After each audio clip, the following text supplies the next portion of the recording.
Next topic है हमारा rational numbers between two rational number. इसका मतलब ये हुआ दो रेशनल नंबर के बीच में हमें रेशनल नंबर फाइंड करने हैं। तो दो रेशनल नंबर के बीच में बहुत सारे रेशनल नंबर होते हैं। ठीक है, कैसे?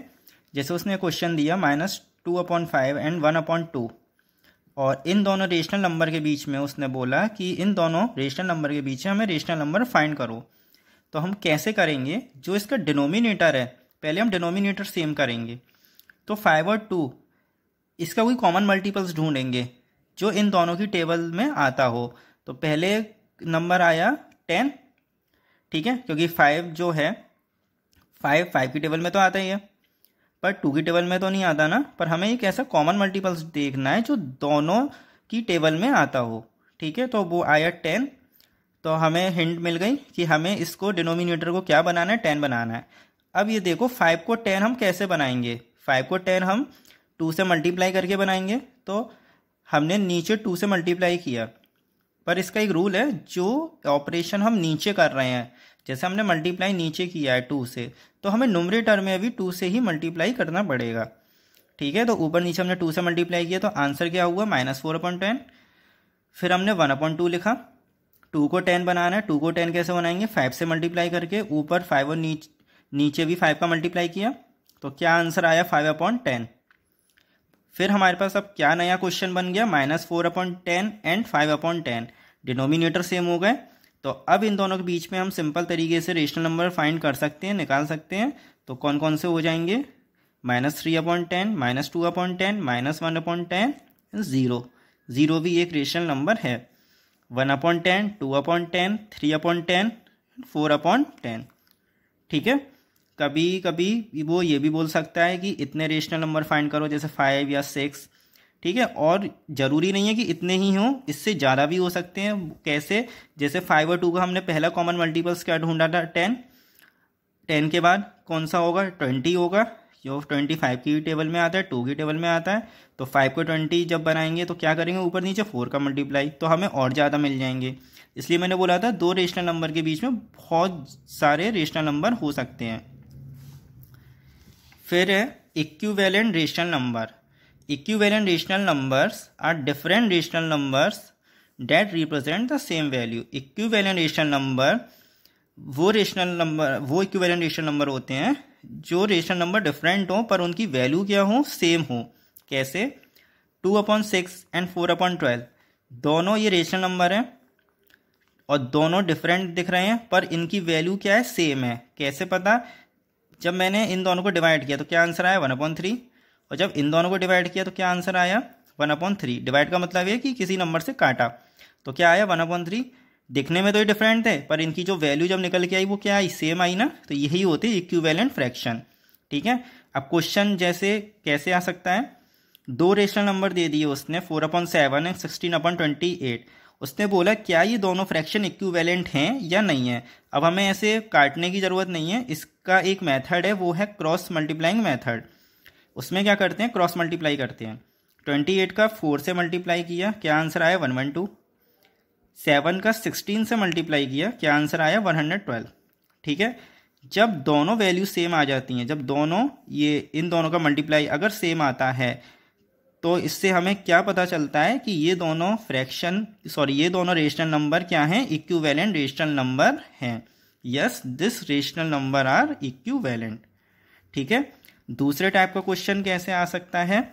जैसे उसने एक रेशनल नंबर दे दिया और उसने ये बोला कि first 2 rational number equivalent rational number निकालो इसके।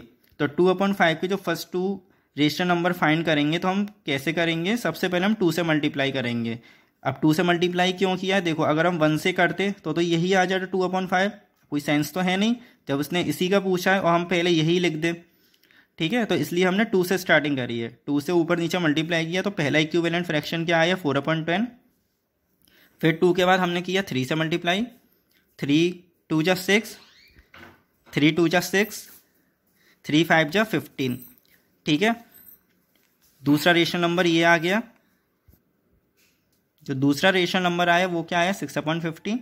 ठीक है, अब उसने दो रेशनल नंबर बोले तो पहला हमें मिल गया इक्विवेलेंट 4/10, दूसरा मिल गया हमें 6/50। ठीक है, नेक्स्ट टॉपिक है हमारा एब्सोल्यूट वैल्यू। एब्सोल्यूट वैल्यू क्या होती है? जैसे हमने एक लाइन खींची, इंटीजर्स बनाए, इसमें बीच में लिखा 0, राइट हैंड साइड में positive value, left hand side में नेगेटिव। ठीक है, तो एब्सोल्यूट वैल्यू क्या हुई? 0 से किसी भी डायरेक्शन में उसकी डिस्टेंस, चाहे वो पॉजिटिव में हो चाहे वो नेगेटिव में हो, ठीक है, वो डिस्टेंस क्या होती है? वो एब्सोल्यूट वैल्यू होती है, और वो हमेशा क्या होनी चाहिए? पॉजिटिव होनी चाहिए। ठीक है, जैसे, और इसका क्या सिंबल होता है एब्सोल्यूट वैल्यू का? ये 2 लाइन, ठीक है, वर्टिकल लाइन। अब जैसे उसने बोला 0 की एब्सोल्यूट वैल्यू क्या होगी, तो वो 0 ही होगी। -35/41 की एब्सोल्यूट वैल्यू क्या होगी? एब्सोल्यूट वैल्यू का वो ऐसे सिंबल से डिनोट करेगा उसे, तो क्या होगी वो? 35/41। एब्सोल्यूट वैल्यू हमेशा पॉजिटिव होती है, नेगेटिव की तो पॉजिटिव है और पॉजिटिव की भी पॉजिटिव होगी। फिर टॉपिक है comparing the rational number. 2 rational number को कंपेयर करना कि कौन सा रेशनल नंबर बड़ा है कौन सा छोटा है। जैसे -7/18 एंड 23/-24।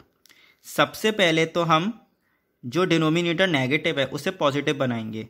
ठीक है, तो -7/18, इसमें तो ऑलरेडी डिनोमिनेटर पॉजिटिव है, इसमें -23/24 है, तो ये जो माइनस है वो हम ऊपर ट्रांसफ़र कर देंगे। और ऊपर कैसे ट्रांसफ़र होता है वो मैंने बताया ही था, ऊपर नीचे -1 का मल्टीप्लाई करके, तो -23/24। फिर जब रेशनल नंबर को हम कंपेयर करेंगे 2 रेशनल नंबर को, तो हम क्या करेंगे? क्रॉस मल्टीप्लाई करेंगे। 24 का -7 से किया और 18 का -23 से किया। 24 का 7 से किया तो क्या आंसर आया? -168। 24 का 7 से मल्टीप्लाई -168, तो हमने इसके ऊपर लिख दिया। 23 का 18 से मल्टीप्लाई किया तो क्या आंसर आया? -414, हमने इसके ऊपर लिख दिया। ठीक है, अब -618 -414, इन दोनों में से कौन सा छोटा है? ठीक है, कंफ्यूज मत होना कि सर 168 छोटा है। 168 छोटा नहीं है। वो क्यों नहीं है? क्योंकि देखो दोनों नंबर में नेगेटिव साइन आ रहा है।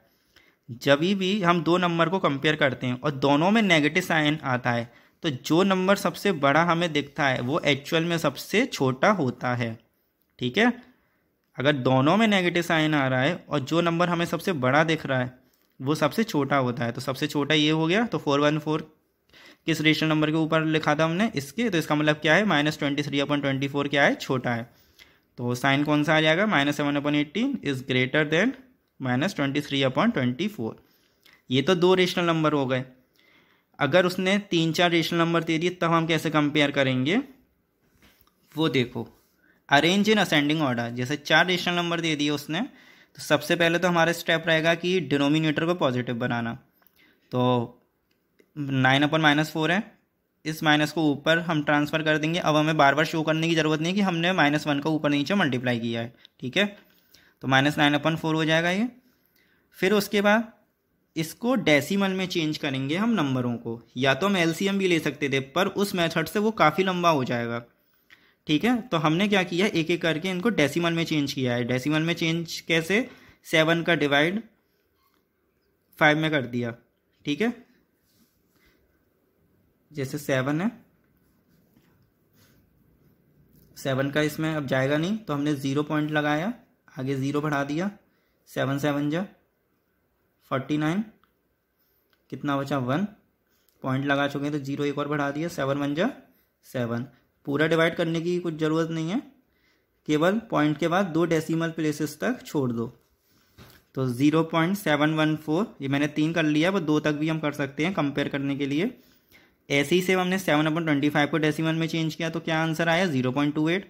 -9/4 को चेंज किया तो क्या आंसर आया? 2.25। और 6/5 को चेंज किया तो क्या आंसर आया? -6/5 को किया तो क्या आया? -1.2। ठीक है, असेंडिंग छोटे से बड़ा होता है, और पॉजिटिव और नेगेटिव में कौन छोटा होता है? नेगेटिव वाली वैल्यू।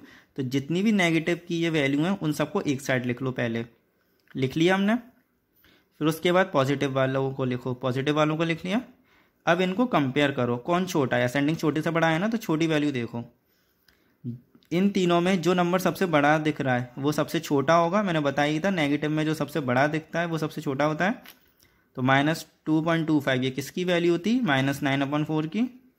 फिर उसके बाद 1.2 किसकी वैल्यू थी, -6.5 की। फिर उसके बाद 0.28 किसकी वैल्यू थी, -7/25 की। तो ये तीनों हो गए। फिर लास्ट हमारे पास क्या बचा, 5/7। ठीक है। अब इससे रिलेटेड मैं कुछ क्वेश्चन दूंगा एक्सरसाइज पे, उसको आप प्रैक्टिस करना, उसको सॉल्व करने की कोशिश करना। Thank you.